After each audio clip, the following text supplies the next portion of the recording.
Everyone, back again with the final video for today on the chess Superbet chess classic that's going on in Romania. This is the game between Wesley with the white pieces and Ian Nepomniachtchi with the black pieces. Once again, as always, Chess Audiobooks is on Instagram, Twitter, Chess, chess.com. So please consider following me on those platforms, and also please consider subscribing. Please consider supporting the channel using the links below, and also check out some of the links below, because I post DVDs, books that you might be interested in, and one that I have right here, Pawn Structure Chess, is a great, excellent book. It's an old school book written by Andrew Soltis, but it's an excellent book as far as learning about pawn structures in chess. It goes through all of the major pawn structures, whether it's the Rui Lopez pawn structure, different Sicilian pawn structures, Yaroslav pawn structures, and just teaches you how to play the structures, right? Not openings, because the structures, the same structures will come up in 5 or 6 different openings. So if you understand the structures, you're getting a head start, right, in your chess knowledge. Don't make the mistake that many thousands of people make when they're first starting on their chess journey. They say, listen, the game has to, I need to learn the opening so that I don't get checkmated in 5 moves and all of that stuff like that. That is a myth. What gets you checkmated, what gets you beat early, is tactics, as being weak in tactics. If you're strong in tactics, nobody's going to beat you in 4 or 5 moves. Doesn't matter if you're familiar with the opening or not. If you're strong tactically, you will not lose that quickly. All right.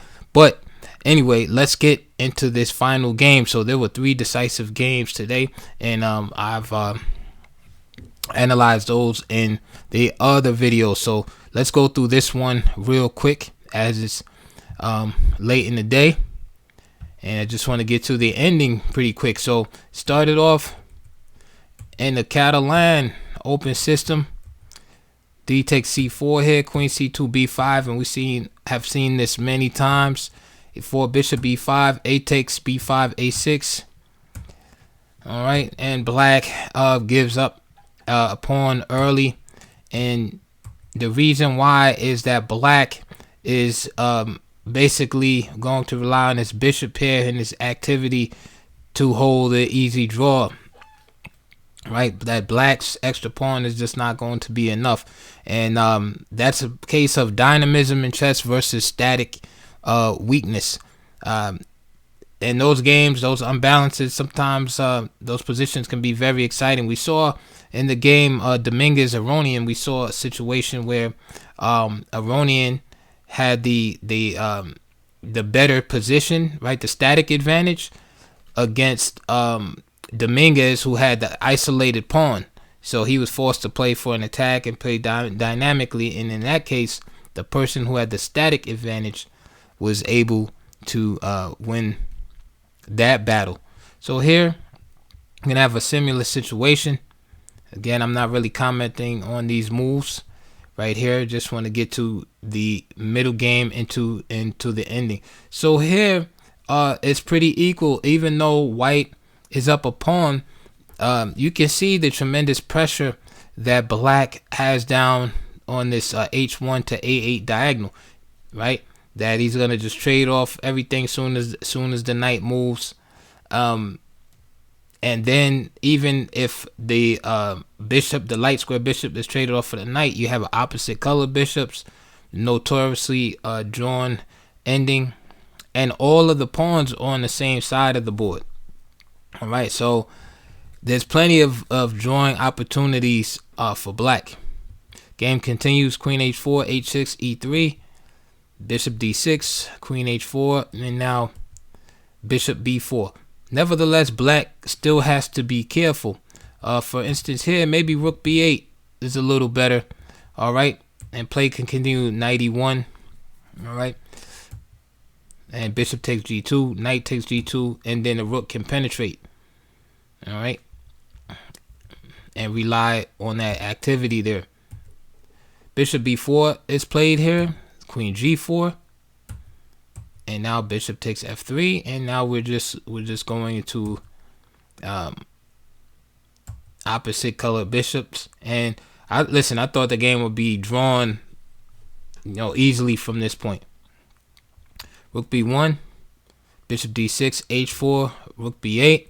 The rooks come off. Again, opposite color bishops.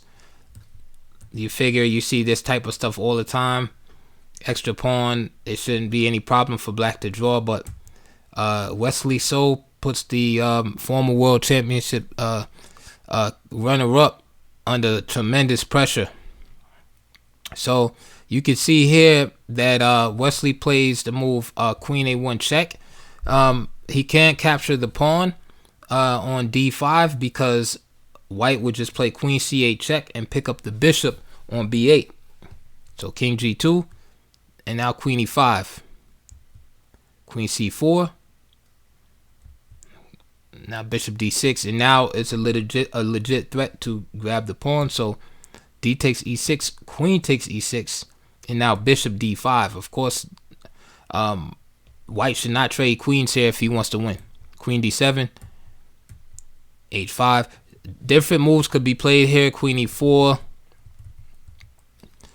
queen d3 is a try, and then slowly trying to advance the pawns.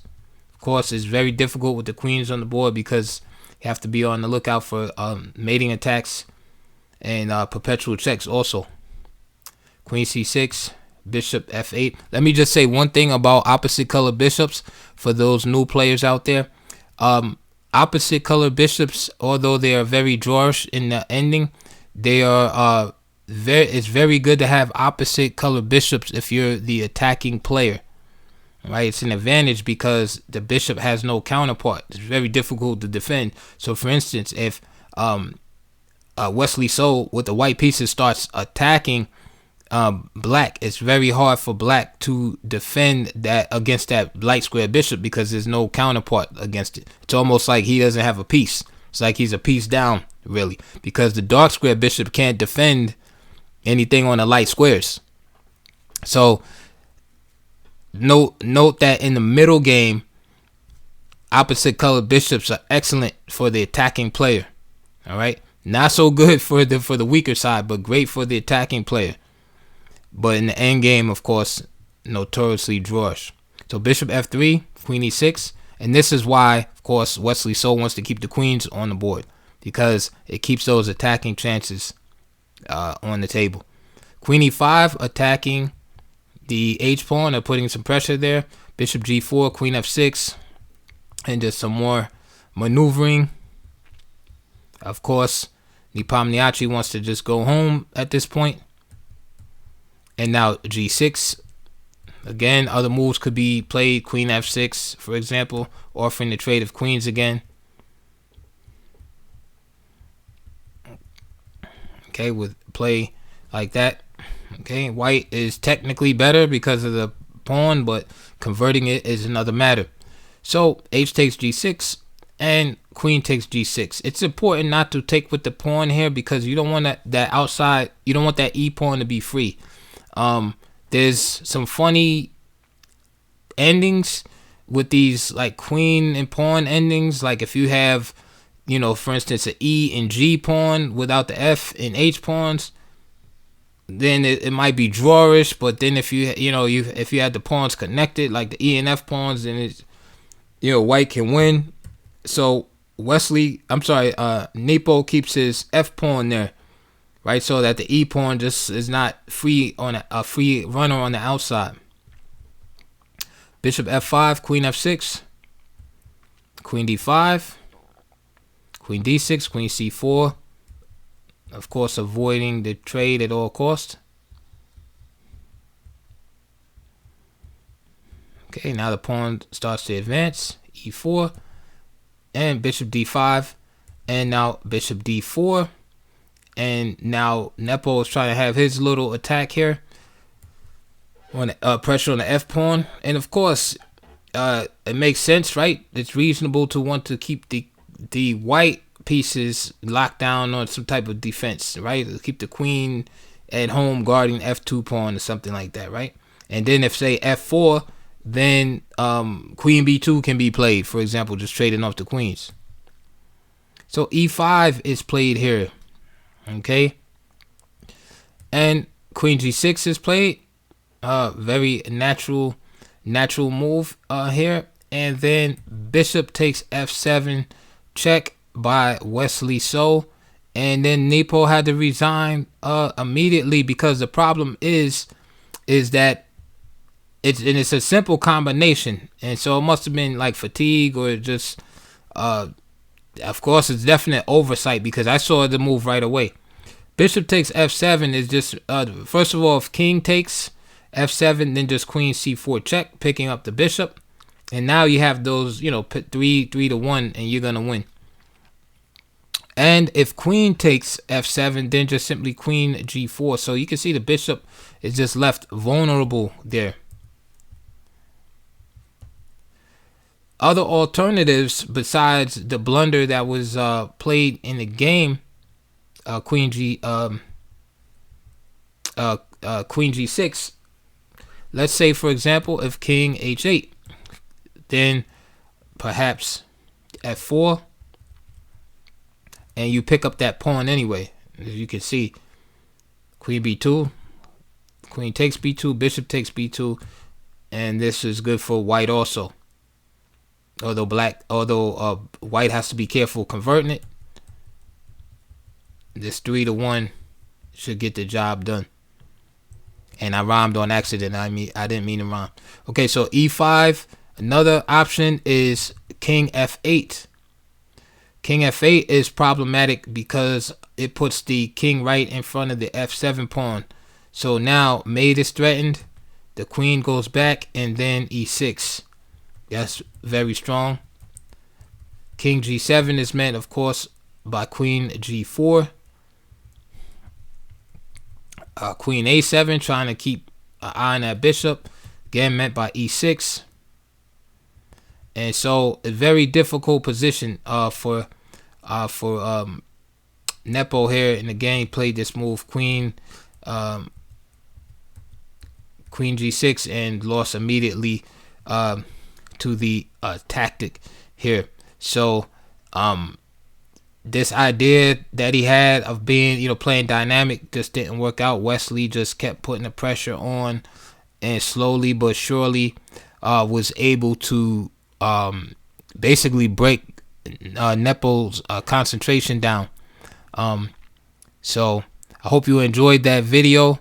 Right now I'll show you the last moments in the actual resignation.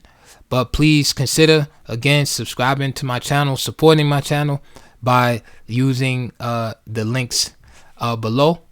And just hold tight, and I'll put the final resignation on for you. He beat Fabi with the black pieces in Spanish. He beat Lupulescu in a crazy game. I'm blanking out who he beat as well.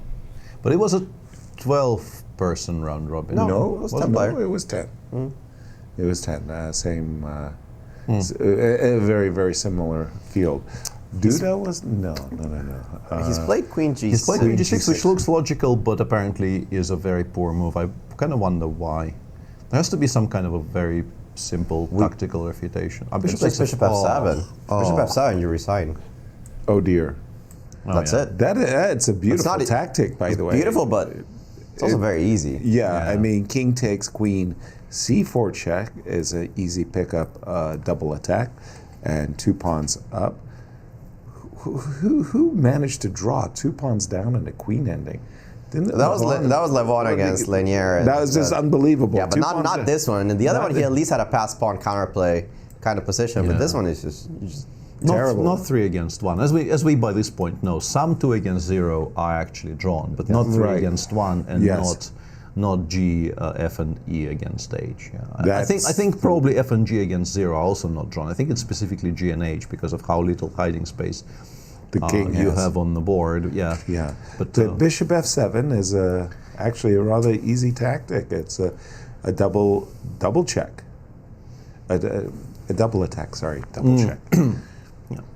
Wow. Yeah, we'll wait for Wesley to spot it, because if it didn't exist, this would become borderline holdable. Like if you give black a tempo here to somehow consolidate, play queen f5, or queen f5 actually still allows bishop takes f7. Maybe king g7. King g7 also allows bishop takes f7. Right. I was going to say, if you don't see the tactic bishop takes f7, how good or bad would you evaluate f2, f4? I would still really, yeah. Yeah, but there it is. There's no doubt that Wesley's going to see this simple tactic. I think he saw queen g6 when he played e5. I think he saw it in advance. Yeah, and do we expect for Nepo, this is an absolute disaster. Yeah, I think a very disgusted Jan is going to show up at the board and just resign. Yeah, exactly. Because I mean, you can play on, but it's completely hopeless, and also you just sit there hating life so much that why would you do this to yourself? Well, as Levon revealed, we were wondering what he thought about for 50 minutes in his game against Firouzja, and Gary said, "Oh, he's cursing himself," and it was a confirmation. Yeah, we did get immediate confirmation from. I was just from cursing Levon myself. He's not going to be hating life today. He is cruising through victory in this one. This is extra pawn, better pieces, and this will be very easy for him. Yeah, I think the cleanest way to win here would be to play c4, c3, the white king gets to d3, and then you prepare it and you play c3, c2, king takes c2, king e4, and then you pick up the pawn on g3 and you win. The nice thing about it is you don't have to prepare it, right? You're just zugzwanged. Yeah, just the very fact you can actually even just pass for a bit. You can just pass it. Right. No, but I get king d3, king e3. So I mean, eventually, the c pawn will have to be sacrificed, but it's just such an easy sacrifice. You play bishop e5 here, king e3. You go c2. I know, king e3, bishop g3. No, it doesn't work. I was lying. I'm lying. The knight on e2 is covering c1. Yeah, just go c2, and this looks cute, but actually kind of might throw the game completely.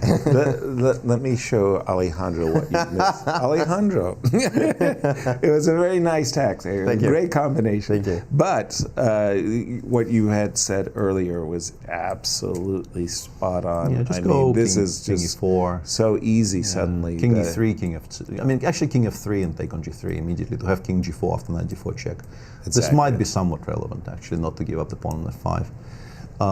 And then we collect the entire king side, and the two pawns win very, very easily against none. The Sony Pomnishi board, there is the handshake. As Wesley wow. +2. It's a GCT dream start for the defending champion. +2 off the gate, sort of 4 games, playing solid chess, never being worse. 2 opposite color bishop endgames in which he's pressing the entire game. Both of his opponents cracking under pressure. Right. And he just cruises to +2. Now, we All right, guys, so there you have it. I hope you enjoy, and I will see you on the next video.